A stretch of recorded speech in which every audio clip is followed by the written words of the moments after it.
AWS exam के बारे में बात करेंगे। एटॉमिक एनर्जी एजुकेशन सोसाइटी कहते हैं परमाणु ऊर्जा शिक्षण संस्थान। तो परमाणु ऊर्जा शिक्षण संस्था जो है आपकी, उसके अंतर्गत वैकेंसीज आती हैं, आपको पता है। तो उन्होंने अभी रिक्रूटमेंट रूल्स जारी किए हैं लगभग 1500 पदों पर कि भैया हम जो भर्ती करेंगे वो भर्ती जो होगी वो किस किस प्रक्रिया के तहत होगी। तो एक बार यहाँ पर समझ लेते हैं। हम लोग यहाँ पे जाएंगे इसके रिक्रूटमेंट में और हम इसके परमाणु ऊर्जा के सारे भर्ती के नियमों को हम यहाँ पे समझने का प्रयास करेंगे, ठीक है। तो अगर हम यहाँ पे भर्ती के नियमों को समझने का प्रयास करें तो आप एक बार देखिएगा ज़रा। परमाणु ऊर्जा इसमें हम आ रहे हैं। इसमें principal, vice principal, post graduation teacher, train graduate teacher, special educator, head master, primary teacher और बाल वाटिका टीचर की वैकेंसीज आती हैं, जिसमें कुछ कुछ बेसिक बेसिक चीज़ों के बारे में बात करेंगे। तो उन्होंने कहा है कि अगर आपको प्रिंसिपल वगैरह को तो पढ़ने का कोई मतलब है नहीं, डायरेक्ट भर्ती भी नहीं होती, कुछ प्रमोशन से भी होती हैं। हम अपने काम की चीज़ों को पढ़ेंगे। यहाँ पे ये वाइस प्रिंसिपल के बारे में दे रखा है। थोड़ा सा और ऊपर बढ़ते हैं हम यहाँ पे। तो जब आप इसमें थोड़ा सा ऊपर आ जाओगे, हाँ, तो ये आपके काम की चीज़ आ जाएगी। Recruitment rules for the post of post graduation teacher. अगर आपको प्रवक्ता बनना है, पीजीटी का टीचर बनना है, तो इसके लिए इन्होंने कहा है कि लास्ट उन्होंने 2024 में ये रूल्स जारी किए थे। तो उसके तहत पोस्ट ग्रेजुएशन टीचर के लिए English, Hindi, Marathi, Tamil, physics, chemistry, mathematics, biology, history, geography, economics, political science, commerce, computer science and electronics, इन विषय में प्रवक्ता की भर्ती ये लोग निकालेंगे। जिसके अंतर्गत इन्होंने लास्ट ईयर ही बता दिए थे कि 2028 228 वैकेंसीज हैं, जो है कि भैया आगे पीछे भी हो सकती हैं। अब इसमें इन्होंने बताया था कि अगर हम भर्ती लेंगे तो हमें क्या क्या नियम होने चाहिए। इन्होंने कहा कि भैया 40 साल से ज़्यादा अधिक एज नहीं होनी चाहिए भैया।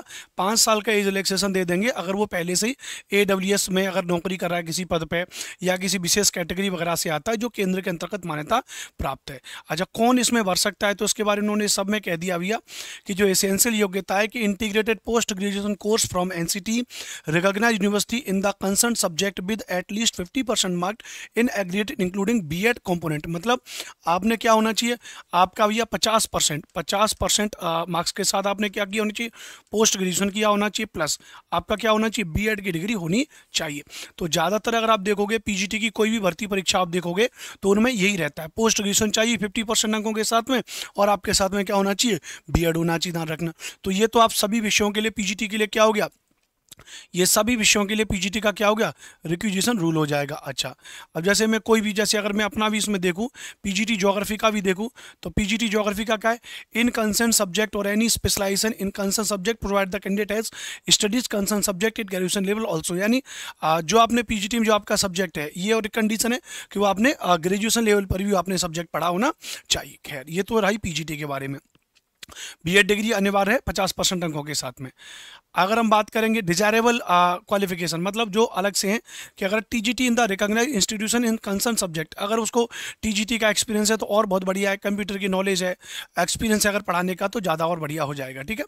बट चलिए, ये एक अलग कंसर्न हो गया। तो कुल मिला के आप क्या चीज़ समझ गए, आप चीज़ समझ गए भैया कि 40 साल से ज़्यादा उम्र होनी नहीं चाहिए, पोस्ट ग्रेजुएशन होना चाहिए 50% अंकों के साथ में, आपने B.Ed करना होना चाहिए, लगभग 228 के आसपास पोस्ट हैं, उन पर वैकेंसीज निकलेगी और आप क्या कर सकते हो, इसमें फॉर्म को भर सकते हो। कौन कौन से विषय हैं वो विषय भी मैंने आपको बता दिए। अब हम थोड़ा सा चलेंगे यहाँ पे, recruitment rule for the post of train graduate teacher in AWS। हम बात करेंगे टीजीटी के बारे में बात करेंगे। टीजीटी में ध्यान रखना, जो टीचर के लिए वैकेंसी है, इंग्लिश है, हिंदी, संस्कृत है, Marathi, Tamil, any other regional language, mathematics, physics, chemistry, biology, social science, SST, computer science, art, PET, physical education teacher में मेल और फिजिकल एजुकेशन टीचर में फीमेल, एंड लाइब्रेरियन की वैकेंसीज हैं। कुल मिला के अगर आप देखोगे तो 638। मैं इनको एक साइड में लिखता जा रहा हूँ, यहाँ पे मैं इनको लिख दे रहा हूँ यहाँ पे, थोड़ा सा अलग से बाद में थोड़ा आपके लिए कैलकुलेशन करने के लिए आसान हो जाएगा। तो जैसे मैंने कहा कि यहाँ पे तो 638 किस में हो गई, तो 638 हो गई टीजीटी में, 228 के आसपास मैंने बताया था आपको पीजीटी में भी, ठीक है। तो 228 के आसपास ही बताया था ना। एक बार देख लेते हैं दोबारा से क्या दिक्कत है ना, उसको एक बार काउंट कर लेंगे तो आपको चीज़ें थोड़ा बेहतर समझ में आ जाएंगी। आजा, खुल जा सिम सिम, हाँ, 228 के आसपास, ठीक है। तो 228 पीजीटी में और ये टीजीटी में अलग अलग वैकेंसीज लेवल पे हमने आपको बता दिया। अब हम थोड़ा सा चलेंगे। अच्छा, टीजीटी में क्या होगा, 35 साल एज हो जाएगी, ध्यान रखना भैया, और अलग से उनका हो जाएगा, ठीक है। हाँ, तो यहाँ पे क्या कह दिया भैया, यहाँ पे एज क्या होनी चाहिए, 35 साल से ज़्यादा नहीं होनी चाहिए।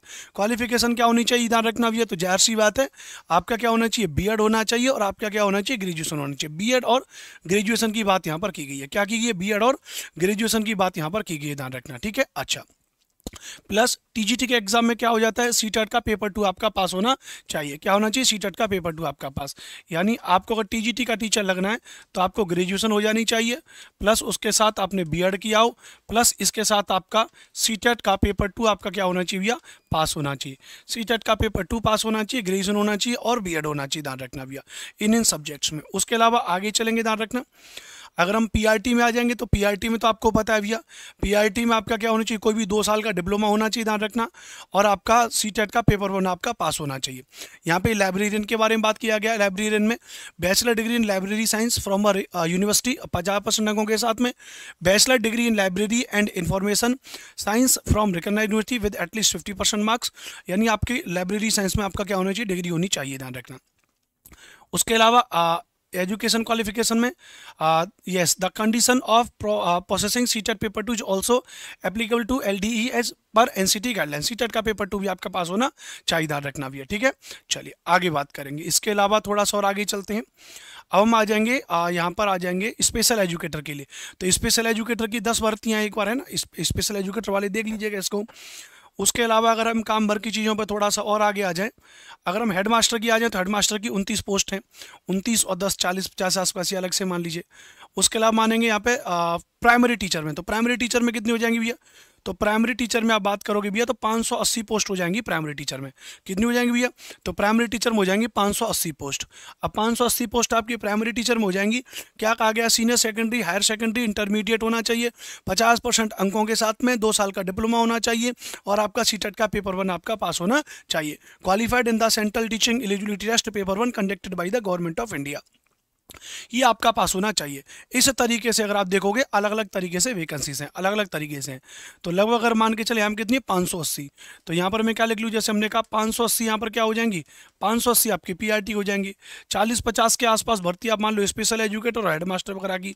लगभग 80-90-100 के आसपास वो प्रिंसिपल और वाइस प्रिंसिपल की कुछ कुछ अलग से होती हैं पोस्ट जो भरी जाती हैं, उनको आप मान लीजिए। तो लगभग आप बात देखोगे भैया तो यहाँ पर आप देखोगे तो 800, 850 और लगभग 1300, 1400 और लगभग 1500 से ज़्यादा। तो वही मैंने आपको बताया था भैया, 1500 प्लस भर्तियों में और रिक्विजिशन रूल्स जारी किया गया AWS के द्वारा। अब इसका भर्ती कब तक आ सकती है, तो बहुत ही जल्द इसका नोटिफिकेशन भी आ सकता है। आप लोग इसकी तैयारी करते रहिए। जो भी टीजीटी पीजीटी की तैयारी कर रहे हैं उन सभी विद्यार्थियों के लिए हेल्पफुल है, ध्यान रखना।